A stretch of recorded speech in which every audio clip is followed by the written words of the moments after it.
everybody. This is Psychic Crystalline, and I'm here with a video on my insights as a medium, a psychic medium, and a clairaudient on the Idaho quadruple murders of the four college students, Ethan, Zaina, and Kaylee and Maddie.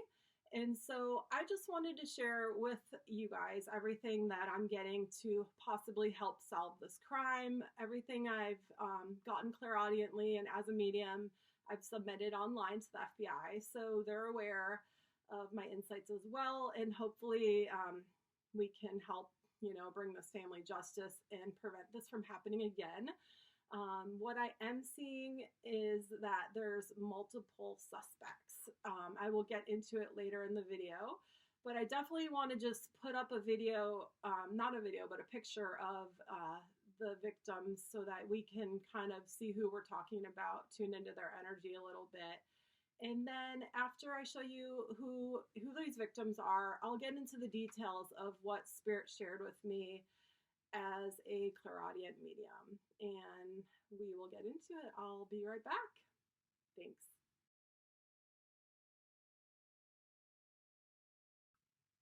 Okay, so the first thing I want to discuss is that I'm actually seeing that there are multiple suspects. I don't see that one person is responsible for the murders. I'm hearing the word they a lot when I was meditating. I'm getting chills. They. It's definitely more than one person. Wow.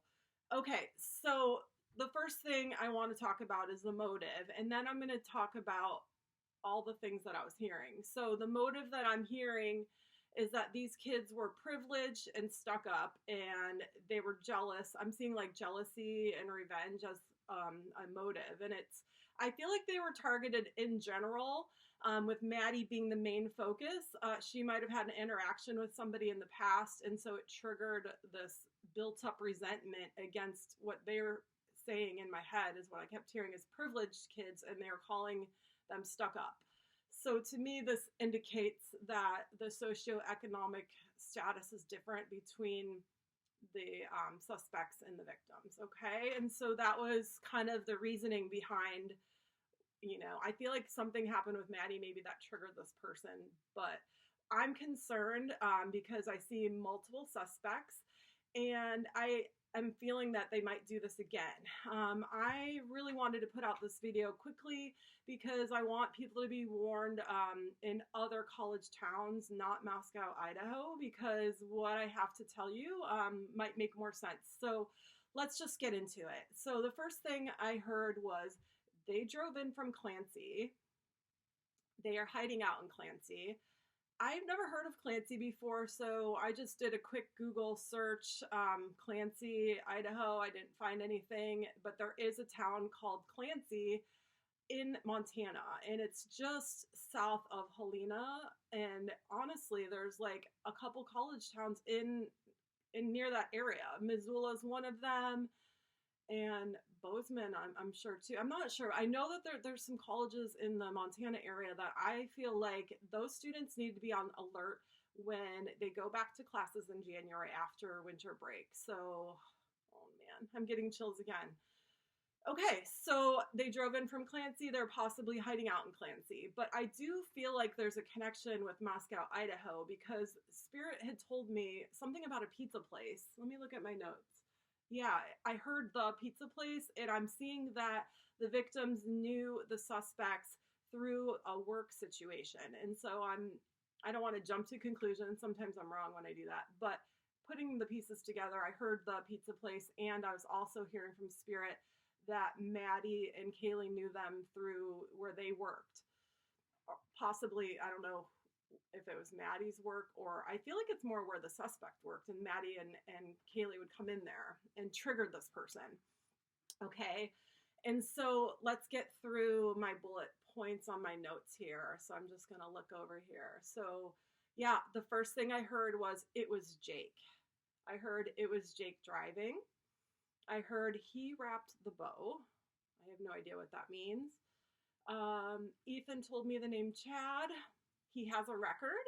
So what I keep hearing on a few of these is he has a record. So I'm hoping that they could catch these people with DNA evidence before they have a chance to hit any of these other college campuses. Okay, so he has a record. So these are some other things that I heard. They wore leather gloves. They used restraints. The slider door is how they gained access to the home.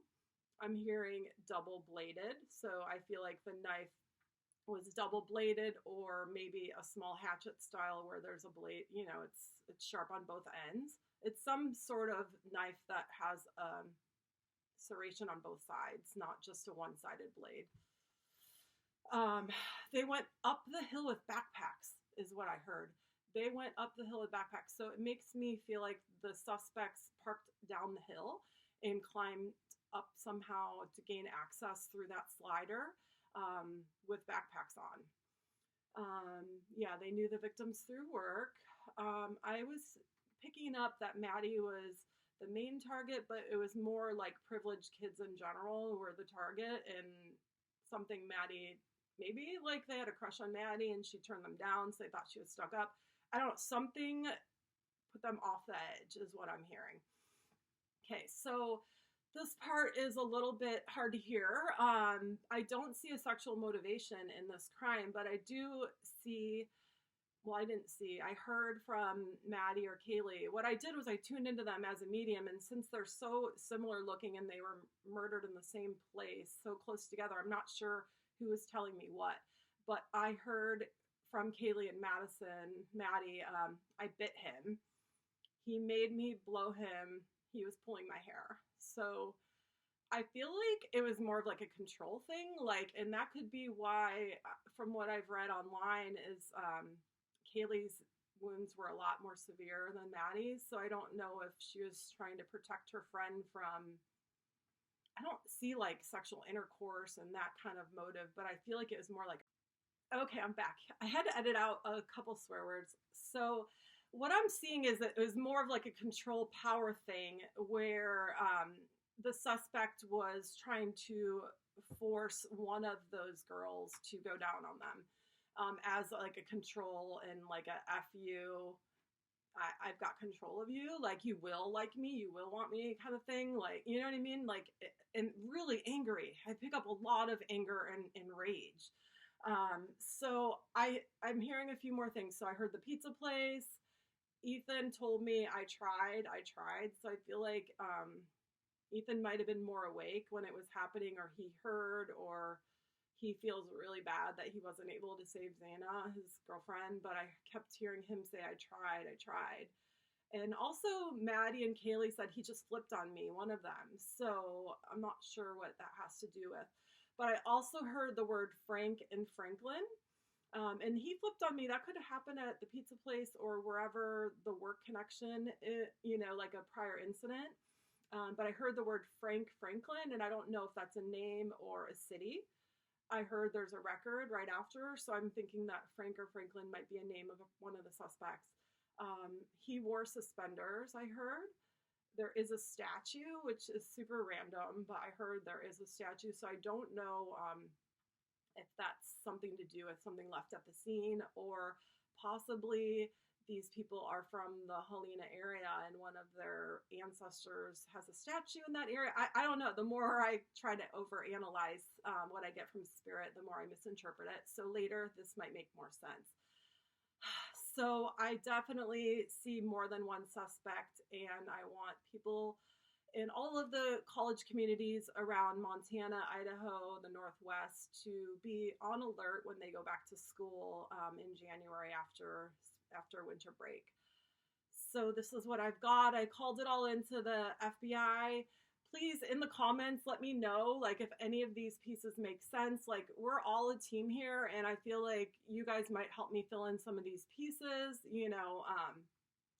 I don't know, but Clancy, it's interesting that there actually is a town, and the way I wrote it down, it was spelled Clancy in my notes, and that's exactly how the city is spelled, but it's in Montana, and I looked on Google Maps, I would say it's about 2.5 hour drive, but it's saying they're hiding out in Clancy, and they drove in from Clancy, but I do feel like, they have a connection to, a pizza place, or maybe they were also a student. that was living in the area, but they originally came from Montana. But I definitely just wanted to check in and fill you guys in, and hopefully later on some of these pieces will make more sense and I can help, help bring these families some justice, because this is so scary. And as a mom, I would be so scared having my kids go off to college like a month from now, or 3 to 4 weeks. We're already, yeah, about a month from now, even less. Okay, so I don't think that they want to stop after this. I feel like they're hiding out right now, but I almost feel like they're on a mission to get the privileged kids, and the stuck up B word is kind of what I was hearing. So thank you all. And yes, definitely let me know in the comments anything that makes sense or doesn't make sense. And maybe you guys can help sleuth this out for me. Okay, I love you all. Thanks for listening and all of your support. And I guess I'll check in later. Take care. Thanks for being here, and like, subscribe, share. Appreciate you all. Thanks.